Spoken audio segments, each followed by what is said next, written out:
ಬೆಳಗಾವಿ ತಾಲೂಕಿನ ಕಡೌಲಿ ಗ್ರಾಮದಲ್ಲಿ ಕ್ಯಾಬೇಜ್ ಬೆಲೆ ದಿಢೀರ್ ಕುಸಿತ ಕಂಡ ಹಿನ್ನೆಲೆ ರೈತನೊಬ್ಬ ತಾನು ಬೆಳೆದಿದ್ದ ಸಂಪೂರ್ಣ ಬೆಳೆಯನ್ನೇ ಟ್ರ್ಯಾಕ್ಟರ್ಗೆ ಹಚ್ಚಿ ನಾಶಪಡಿಸಿದ ಹೃದಯ ವಿದ್ರಾವಕ ಘಟನೆ ನಡೆದಿದೆ. ಕಡೌಲಿ ಗ್ರಾಮದ ರೈತ ಅಪ್ಪಾಸಾಹೇಬ್ ದೇಸಾಯಿ ಅವರು ಸಾಲ ಮಾಡಿಕೊಂಡು ಹೆಚ್ಚಿನ ನಿರೀಕ್ಷೆಯೊಂದಿಗೆ ತಮ್ಮ 2 ಎಕರೆ ಜಮೀನಿನಲ್ಲಿ ಕ್ಯಾಬೇಜ್ ಬೆಳೆ ಬೆಳೆದಿದ್ರು.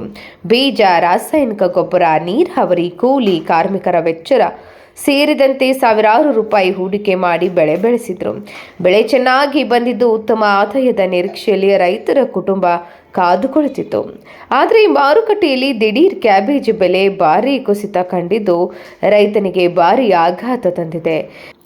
ಬೆಳೆ ಕತ್ತರಿಸಿ ಮಾರುಕಟ್ಟೆಗೆ ಸಾಗಿಸಲು ಖರ್ಚು ಮಾಡಿದ್ರೂ ಖರ್ಚೇ ವಾಪಸ್ಸು ಬರದ ಸ್ಥಿತಿ ಉಂಟಾಗಿದೆ. ಇದರಿಂದ ಬೇಸತ್ತ ರೈತ ಬೆಳೆ ಮಾರಾಟ ಮಾಡುವುದಕ್ಕಿಂತ ನಾಶಪಡಿಸುವುದೇ ಒಳಿತು ಎಂದು ತೀರ್ಮಾನಿಸಿ ಟ್ರ್ಯಾಕ್ಟರ್ ಅನ್ನು ಹಚ್ಚಿ ಸಂಪೂರ್ಣ ಬೆಳೆ ಹೊಲದಲ್ಲೇ ನಾಶಪಡಿಸಿದ್ದಾರೆ. ಇದಲ್ಲದೆ ತರಕಾರಿ ಬೆಳೆಗಳಿಗೆ ಸರ್ಕಾರದಿಂದ ಯಾವುದೇ ಬೆಂಬಲ ಬೆಲೆ ಘೋಷಣೆ ಮಾಡದಿರುವುದು ರೈತರ ಆಕ್ರೋಶಕ್ಕೆ ಕಾರಣವಾಗಿದೆ. ಬೆಲೆ ಸ್ಥಿರತೆ ಇಲ್ಲದಿರುವುದರಿಂದ ರೈತರು ತೀವ್ರ ನಷ್ಟ ಅನುಭವಿಸುತ್ತಿದ್ದು ಸಾಲದ ಭಾರದಿಂದ ಸಂಕಷ್ಟಕ್ಕೆ ಸಿಲುಕುತ್ತಿದ್ದಾರೆ. ಘಟನೆಯ ಬಳಿಕ ರೈತ ಅಪ್ಪಾಸಾಹೇಬ್ ದೇಸಾಯಿ ಅವರು ಸರ್ಕಾರದ ವಿರುದ್ಧ ತೀವ್ರ ಆಕ್ರೋಶ ವ್ಯಕ್ತಪಡಿಸಿದ್ದು, ನಾವು ದುಡಿದ ಶ್ರಮಕ್ಕೆ ಬೆಲೆ ಇಲ್ಲ, ಬೆಳೆ ಬೆಳೆದರೂ ನಷ್ಟವೇ ಎಂದು ಬೇಸರ ಹೊರಹಾಕಿದ್ದಾರೆ. ಈ ಘಟನೆ ಉತ್ತರ ಕರ್ನಾಟಕದಲ್ಲಿ ರೈತರು ಎದುರಿಸುತ್ತಿರುವ ಸಂಕಷ್ಟದ ಮತ್ತೊಂದು ಮುಖವನ್ನು ತೆರೆದಿಟ್ಟಿದ್ದು, ಕೃಷಿ ಉತ್ಪನ್ನಗಳಿಗೆ ಬೆಂಬಲ ಬೆಲೆ, ಮಾರುಕಟ್ಟೆ ನಿಯಂತ್ರಣ ಹಾಗೂ ರೈತರಿಗೆ ತುರ್ತು ಪರಿಹಾರ ಕ್ರಮ ಕೈಗೊಳ್ಳಬೇಕೆಂದು ರೈತರು ಆಗ್ರಹಿಸಿದ್ದಾರೆ. ಇದೆಲ್ಲ ತರಕಾರಿ ಬೆಳೆಯೋರ ಕತೆ ಆಗಿತ್ತು ಸರ್. ಅದೇನೈತಲ್ಲ ತರಕಾರಿ ಬೆಳೆ ಕತೆ ಏನು ಹೇಳಿದಂಥ ಪರಿಸ್ಥಿತಿ ಬಂದೈತೆ. ಅಲ್ಲಿ ಮಾರ್ಕೆಟ್ಗೆ ಹೋದ್ರಿ, ಮಾರ್ಕೆಟ್ ಅದು ಪಕ್ಕ ಲ್ಯಾಟ್ರಿ ವ್ಯವಸ್ಥೆ ಆಗೈತೆ.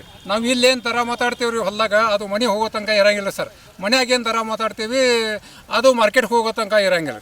ಮಾರ್ಕೆಟ್ದಾಗ ದರ ಮಾತಾಡಿದ್ದು ಅಲ್ಲಿ ವ್ಯಾಪಾರಿ ಕೈಯಾಗ ಹೋಗೋಂಗಿಲ್ಲ. ಇದು ಏನೈತಲ್ಲ ಬಣ್ಣ ಬದಲಾಯಿಸ್ಕೊಂತ ಹೋಗ್ತಿತ್ತು ದರದ ವ್ಯವಸ್ಥೆ. ಆ ಕಾರಣ ಈ ದರದ ವ್ಯವಸ್ಥೆ ಒಳಗೆ, ಲ್ಯಾಟ್ರಿ ವ್ಯವಸ್ಥೆ ಒಳಗೆ ಈ ಬದುಕುವಂಥ ಪರಿಸ್ಥಿತಿ ಇಲ್ಲ ರೀ. ಯಾಕೆ ಬದುಕುವಂಥ ಪರಿಸ್ಥಿತಿ ಅಂಗಡಿ ಸ್ಪಷ್ಟವಾಗಿ ಹೇಳ್ತಾರೆ, ನಿಮ್ಮದೇನು ಎಲೆಕೋಸು ಐತಿ, ಕ್ಯಾಬೇಜ್ ಐತಿ, ಏನು ಹೂಕೋಸು ಏನೂ ಇದ್ರು ಈ ತರಕ್ಕೆ ಹೋಗ್ಬೇಡ್ರಿ. ಮಾಲನ್ನು ನಮ್ದು ಆ ಕಡೆಯಿಂದ ಹೋಗಕ್ಕೆ ತಯಾರಿಲ್ಲ. ಹೈದರಾಬಾದ್ ಬಂದಾಗೈತಿ, ಗೋವಾ ಬಂದಾಗೈತಿ, ಎಲ್ಲ ಕಡೆ ಹೋಗೋದು ಬಂದಾಗೈತಿ. ಇಲ್ಲಿ ತಂದು ಕೇಸಿಂದ ಇಲ್ಲಿ ಕೊಡ್ಸೋಕೆ ಹೋಗ್ಬೇಡ್ರಿ, ಹೊಲ್ಲಾಗನ ಕೊಳಿಸ್ರಿ ಅಂತ ಸ್ಪಷ್ಟವಾಗಿ ಅಂಗಡಿ ಹೇಳಕತ್ತಾರು. ಅದಕ್ಕೆ ರೈತನ ಪರಿಸ್ಥಿತಿ ಇದು ಬಂದೈತಿ ರೀ ಸರ್. ಪ್ರತಿ ವರ್ಷ ಇದೇ ವರ್ಷ ಸರ್ ಇದ್ರ ಬಗ್ಗೆ 25 ವರ್ಷದಿಂದ ಮನವಿ ಕೊಡಾಕತ್ತಾರೆ. ಎಲ್ಲ ಮನೆಗಳು ಇಟ್ಟಿದ್ದೀರಿ ಸರ್. 25 ವರ್ಷದಿಂದ ಮನವಿ ಕೊಡಾಕತ್ತೀವಿ. ಇದೇನೈತ್ರಲ್ಲ ನಮ್ಮ ಸಣ್ಣ ರೈತರು ಏನಾಗ್ತದೆ, ಕಬ್ಬು ಬೆಳೆಸೋಕೆ ಆಗಿಲ್ಲ ಸರ್. ಸತ್ಯವಾಗಿ ಹೇಳ್ತಾನೆ, ಸಣ್ಣ ರೈತರು ಇದ್ರೆ ಅದು ಏನು 2-3 ತಿಂಗಳ ಯಾವ ಬೆಳೆ ಬರ್ತೈತಿ ಅಂಥ ಬೆಳೆ ಬೆಳೀತಿರ್ತಾನೆ. ಕಬ್ಬು ಅದು 16 ಎಕರೆ ಭೂಮಿ ಇದ್ದವರು, 5 ಎಕರೆ ಮುಂದಿದ್ದವರು ಕಬ್ಬು ಬೆಳೆಸ್ತಾರೆ. ನಾವು ಇವೆಲ್ಲ 1 ಎಕರೆ 2 ಎಕರೆ ಇದ್ದವರು ಇದು ತರಕಾರಿ ಬೆಳೆಸ್ತಾರೆ. ಈ ಪರಿಸ್ಥಿತಿ ಏನಾಗೈತಲ್ಲ, ಈಗ ಈ ಕ್ಯಾಬೇಜ್ ಹಚ್ಚಿದ್ದಾರೆ, ಕ್ಯಾಬೇಜ್ ಪರಿಸ್ಥಿತಿ ಇದಾಗೈತೆ ಸರ್. ಈಗ ಎಷ್ಟು ಒಂದು ಎಕರೆಗೆ ಎಷ್ಟು ಖರ್ಚು ಮಾಡಿದ್ರಿ? ಎಕರೆಗೆ ಕಮ್ಮಿ ನಾನು ಹೇಳ್ತೇನಲ್ಲ ಸರ್, ನಿಜವಾಗಿಯೂ ಇದಕ್ಕೆ ಒಂದು ಕ್ಯಾಬೇಜ್ ಸಸಿ ಹಚ್ಚಬೇಕಾಗಿದ್ರೆ ಅದು 60 ಪೈಸೆ 70 ಪೈಸೆ ಒಂದು ಕ್ಯಾಬೇಜ್ ಕನ್ನ ಖರ್ಚು ಬರ್ತದೆ. ಆದರೆ ಇದು 70 ಪೈಸೆ ಬರೋಕ್ತಾ ಇಲ್ಲ ರೀ ಸರ್. ಮಾರ್ಕೆಟ್ನಾಗ ಹೋಗೋಕೆ ಥರ ಇಲ್ಲ ಸರ್.